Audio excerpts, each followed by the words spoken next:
अस्सलामुअलैकुम everyone, welcome to my channel real life horror.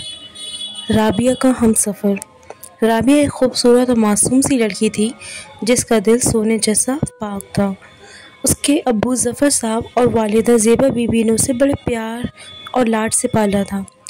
उनकी ज़िंदगी में सब कुछ ठीक चल रहा था, लेकिन राबिया के आसपास हमेशा एक साया मंडराता था। ये साया कोई और नहीं बल्कि एक जिन का था जो बचपन से ही उसकी हिफाजत करता आ रहा था। जब भी राबिया परेशान होती तो उसे एक खुशबू का झोंका महसूस होता जो उसकी पूरी रूह को मुअत्तर कर देता था, और उसकी जो भी परेशानियां होती थी वो फ़ौरन ही ख़त्म हो जाती थी। वो ये सोचती थी कि अल्लाह पाक उस पर मेहरबान है और वो उसकी हर कदम पे उसकी मदद कर रहे हैं, और वो बेहद खुश रहती थी। उसकी मासूमियत ने किसी का दिल जीत लिया था। राबिया को कभी इस बात का अंदाज़ा ही नहीं हुआ कि उसकी हर मुश्किल घड़ी में मदद करने वाला वो शख्स आखिर एक जिन है, जिनका नाम फरहान था। वो राबिया से बेइंतहा मोहब्बत करता था, लेकिन अपनी हकीकत को हमेशा छुपाए रखा। राबिया की मासूमियत और उसके दिल की सच्चाई ने फरहान के दिल में एक गहरी जगह बना ली थी। फरहान हमेशा राबिया की निगाहों से दूर रहता था, मगर उसकी हर दुआ, हर चाहत को पूरा करने में कोई कसर नहीं छोड़ता था। राबिया को जब भी मुश्किलों का सामना करना पड़ता, फरहान किसी न किसी रूप में उसकी मदद कर देता। कभी कोई दोस्त बनकर, कभी कोई अजनबी बनकर, तरह तरह के रूप लेकर वो उसके सामने आता और उसकी मदद करके चला जाता।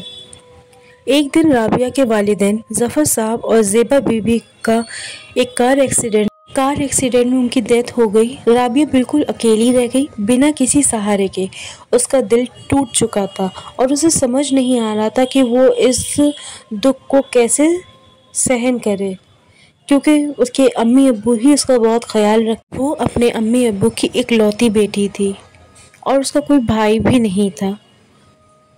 उसका दिल टूट चुका था और उसे समझ नहीं आ रहा था कि वो इस दुख को अकेले कैसे सहन करे।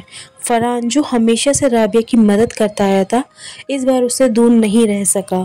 फरहान ने एक इंसान बनकर उसके सामने आया, एक अमीर शख्स, एक खूबसूरत नौजवान। उसकी आंखें नीली थी जब राबिया ने उसे पहली बार देखा। गार्डन में उसकी आंखों में एक अलग सी चमक थी, जैसे वो राबिया की रूह को देख रहा। उसने राबिया से मुलाकात की और उसकी खैरियत जानी कि आप इतनी यहाँ मायूस क्यों बैठी हैं। तो राबिया की आंखों में आंसू छलक आए, क्योंकि वो पहले गम के मारे टूटी हुई थी। तो उसने कहा कि मैं अकेली हूँ, मेरा कोई नहीं रहा, मेरे अम्मी अब्बू मुझसे बहुत दूर जा चुके हैं।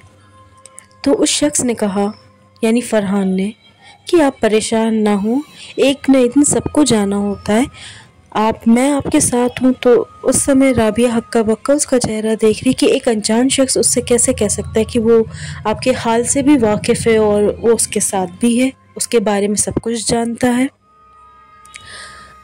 फरहान ने दोस्ती का हाथ बढ़ाया और कहा, जब भी आपको मेरी मदद की ज़रूरत होगी तो मैं आपकी हमेशा मदद करूँगा।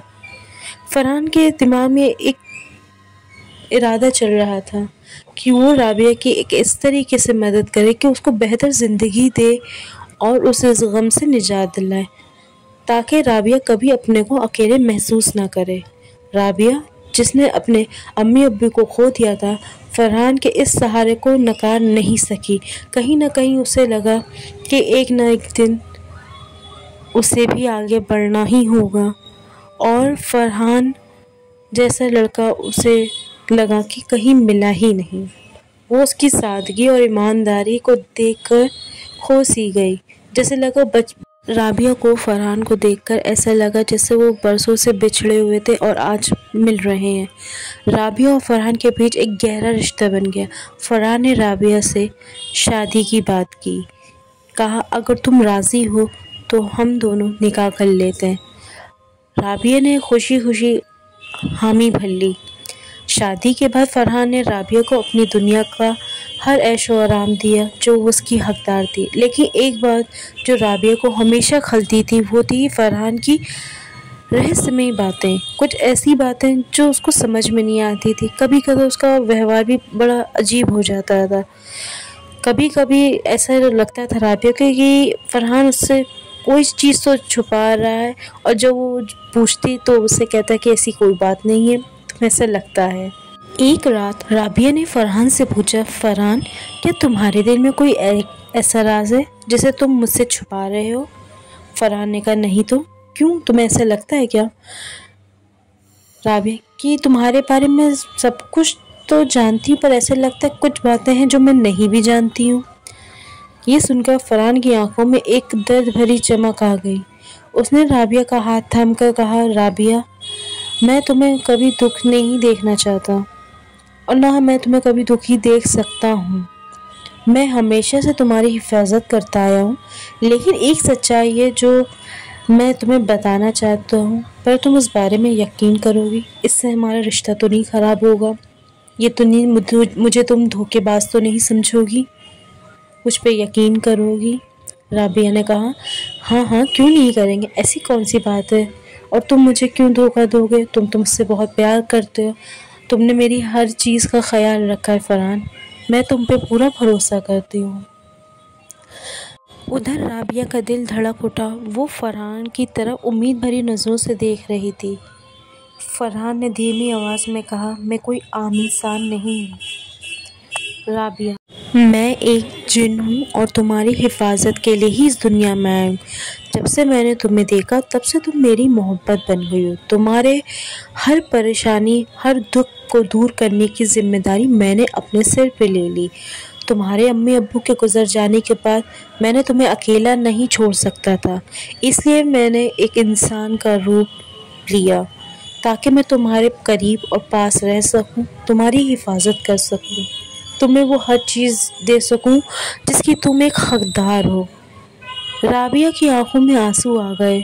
उसे समझ नहीं आ रहा था कि वो इस सच्चाई को कैसे अपनाए, लेकिन फरहान की मोहब्बत और उसके त्याग ने राबिया के दिल में एक अलग ही जगह बना ली थी।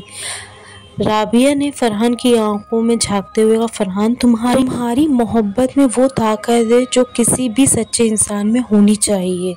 चाहे तुम जिन हो या इंसान, मेरे लिए तुम्हारी मोहब्बत सबसे बड़ी सच्चाई है। मैं हमेशा तुम्हारे साथ रहूँगी, चाहे कुछ भी हो जाए। फरहान ने राबिया को गले लगा लिया। उस रात राबिया ने फरहान के साथ एक नया सफ़र शुरू किया, जहाँ डर और राज की कोई जगह नहीं थी। उनकी मोहब्बत ने हर डर को मात दी और उन्होंने एक खुशहाल ज़िंदगी की शुरुआत की। अगर आपको ये कहानी पसंद आई हो तो लाइक करें, शेयर करें, सब्सक्राइब करें। Stay tune. Thank you for watching. Take care. Good night. अल्लाह हाफिज़।